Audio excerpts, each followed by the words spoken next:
এবং পুলিশও এখানে চালাচ্ছে। আস্তে আস্তে দীর্ঘ 20 বছর ধরে কেন্দ্রীয় সরকারের কাছে করেছিল, কিন্তু তারা কিছু করেনি। যেমন কপালেশ্বর কেলেঙ্কারি আপনারা নিতান্তর সবাই জানেন, সেটাও করেছিল। কপালেশ্বর কেলেঙ্কারি আমরা করেছি। আর যেটা হচ্ছে তোমার ঘাটাল, যেটা মাস্টার প্ল্যান সেন্ট্রালে করার কথা ছিল না, করেনি। কিন্তু আমরা অলরেডি 1,500 কোটি টাকার একটা মাস্টার প্ল্যান করেছি। তার মধ্যে এবছরের বাজেটেই 500 কোটি টাকা রাখা হয়েছে, এবং সেই 500 কোটি টাকার মধ্যে আমি বলে দিচ্ছি, দেখি আমাকে কাগজটা দিদি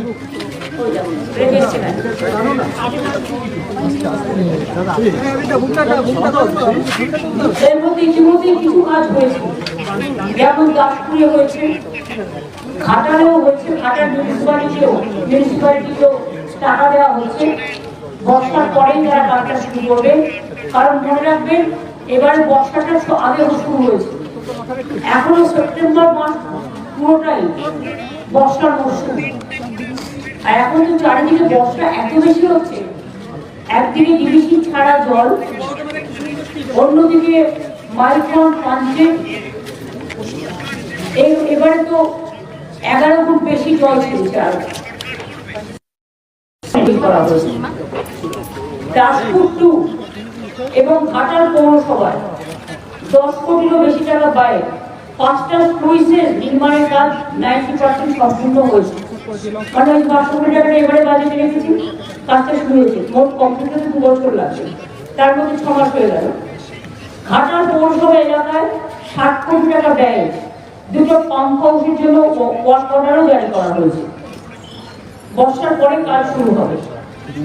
19 কিলোমিটার দীর্ঘ পলাশপাই খাল খননের কাজ এবছর মে মাসে শেষ হয়েছে।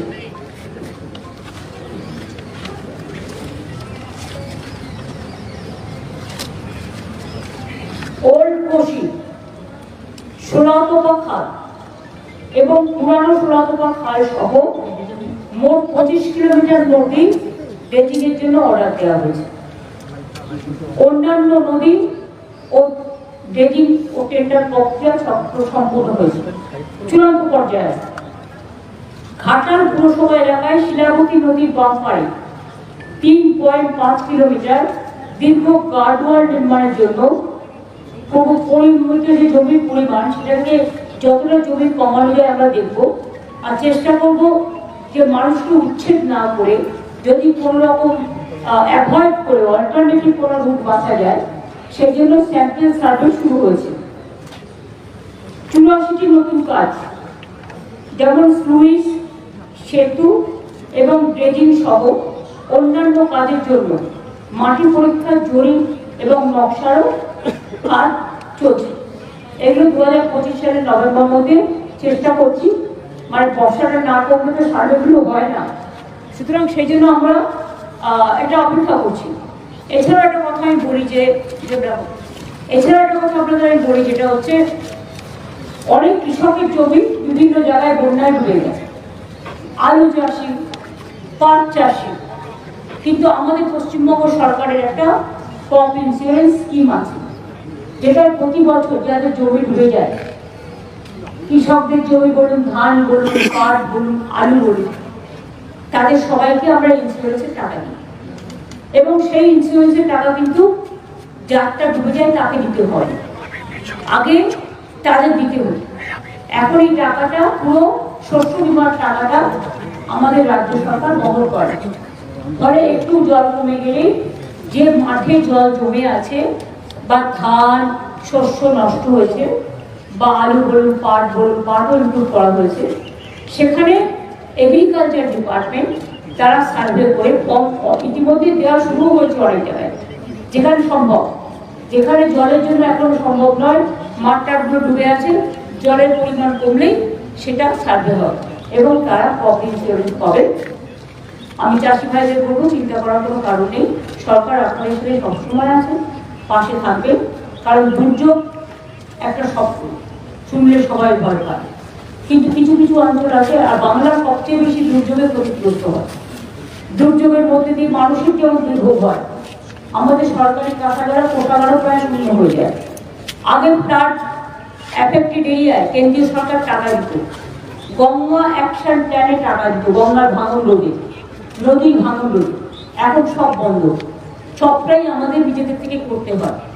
এবং আমাদের আপনারা জানেন 100 দিনের কাজের টাকাও দিতে হয়, কর্মসূচি যেটা আমরা করছি সেটাও বন্ধ। গ্রামীণ রাস্তাও আমরা তৈরি করি, পথশ্রীর মাধ্যমে যতটা পারছি কেন্দ্রীয় সরকার বন্ধ করে দিয়েছে সব। এছাড়াও বাড়ি আমরা আগে করেছি, বাংলার বাড়ি যেটা গ্রামীণ আবাস যোজনায় হতো 45 লক্ষের মতো, আর এবছরও 12 লক্ষ করা হয়েছে মাটির বাড়ি, পাকা বাড়ি করার জন্য টাকা দেওয়া হয়েছে। এছাড়াও আরো 16 লক্ষ মানুষ যাদের লিস্টে নাম আছে তারা পেয়ে যাবে, ডিসেম্বরে হাফ টাকা পাবে, মেতে তার বাদ বাকি টাকাটা পাবে। আর তারপরেও যেটুকু বাকি থাকবে সেটা আমরা বছরে বছরে করে দেবো।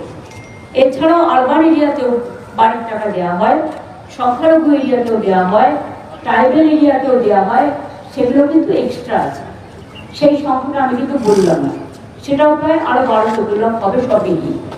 সুতরাং আমি আজকে নতুন নয়, প্রতিবারই আসি এবং একবার তো আমার মনে আছে ঘাটালে 3তলা বাড়ি থেকে হেলিকপ্টারে করে মানুষকে নামানো হয়েছিল, সেটাও আমার মনে আছে। কাজে এই জায়গাটা পুরো একদম ডোবার মতো।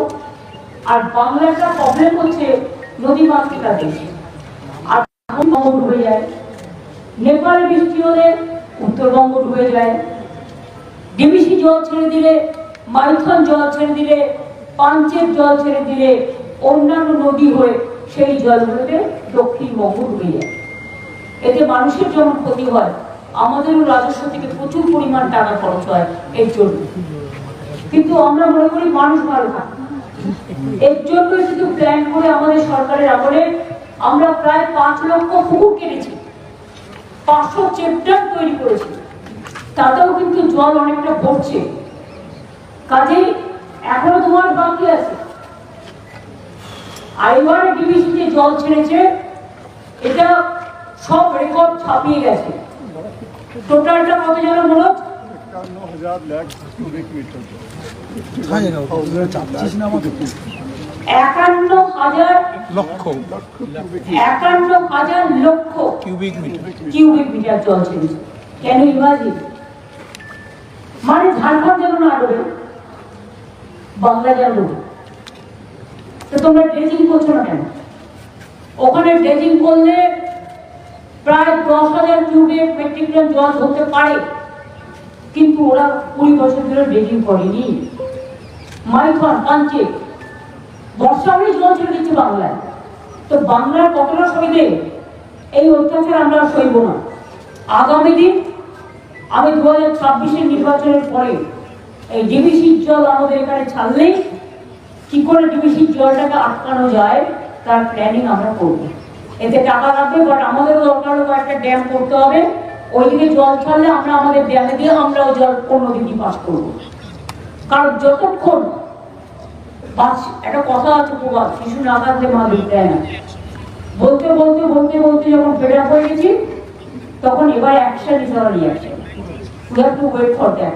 আমরা উইল প্ল্যান ফর নেক্সট, এটাই আমাদের গেম প্ল্যান। আসাম 2 রাজ্য, আসাম সরকার টাকা পায়, দিয়েছে, বিহার দিয়েছে, বাংলা তো বঞ্চিত না। বাংলা হচ্ছে সব সংখ্যা, বাংলার সাথে সবসময় বিভক্তি সুলভ আচরণ। দেখছেন তো আমাদের সাথে বিদ্যাসাগরের বাড়ি ওখান দিয়ে এলাম, যিনি বাংলা ভাষার উৎপত্তি স্থল থেকে নারী শিক্ষা, মহিলা বিবাহ সবকিছুই করেছিলেন, বাল্য বিবাহ, রাজা রামমোহন রায়ের সতীদাহ সংস্কার, রবীন্দ্রনাথ ঠাকুরের জাতীয় সঙ্গীত, বঙ্কিমচন্দ্রের বন্দে মাতরম, নেতাজি সুভাষচন্দ্র বোসের জয় হিন্দ স্লোগান, মাতঙ্গিনী হাজরার পিঠামণি ব্রিজ, আগে যখন ইউনাইটেড বৃন্দাবন ছিল, তাম্রলিপ্ত সরকার ভারতবর্ষে যখন 3টে স্বাধীন সরকার গঠিত হয়েছিল দেশ স্বাধীনের আগে, একটা ছিল বালিয়া, আর একটা ছিল সাতারা, আর একটা ছিল এই টাঙ্গাইল সরকার। সব ভুলে গেছে। এখন বলছে বাংলা ভাষারই নাকি কোনো অস্তিত্ব নাই, বাংলা বলে কোনো ভাষা নেই। আবার বলছে টুইট করে আমি কেন বলেছি তাই আমাকে ন্যাশনাল সিকিউরিটি অ্যাক্টে অ্যারেস্ট করা উচিত। আমি যা ইচ্ছে করে যা, আমি বলবই। আর একটা কথা হচ্ছে এসআরের নামে, স্পেশাল ডিভিশনের নামে এনআরসি করার একটা প্ল্যান চলছে। সবাই কিন্তু যার ভোটার লিস্টের নাম আছে আছে, আবার নতুন করে হবে। এমন কেউ যেন বাকি না থাকেন যে ভোটার লিস্টের নাম তুলবেন না, প্রত্যেকের নাম তুলবেন। আর যেখানে দেখবেন নাম বাদ দেওয়া হচ্ছে সেখানে কি করে নাম তোলাতে হয় আপনারা যাবেন, দরবার করবেন। আমরা সম্পূর্ণভাবে আপনাদের সাথ দেব। মানুষের নাম বাদ দিয়ে তাদের বাংলাদেশ পাঠিয়ে দেওয়া আর ইন্ডিয়ান লোকেদের বাংলাদেশি বলা, যারা ভারতবর্ষে সেটেল হয়েছে, যাদের এপিক কার্ড কে করেছিল ইলেকশন কমিশন, তারা আজকে কেন হবে না? কত হাজার হাজার কোটি টাকা দিয়ে করেছো? আধার কার্ড কে করেছিল? ও government of India crore crore টাকা কি জলে ফেলে দেবে? সেই টাকাগুলো দিয়ে যে জল বন্ধ কি করে হয়, বন্যা, সেটার জন্য কাজ করা উচিত। রেশন কার্ড হবে না, আধার কার্ড হবে না, এপিক কার্ড হবে না, তো কি হবে?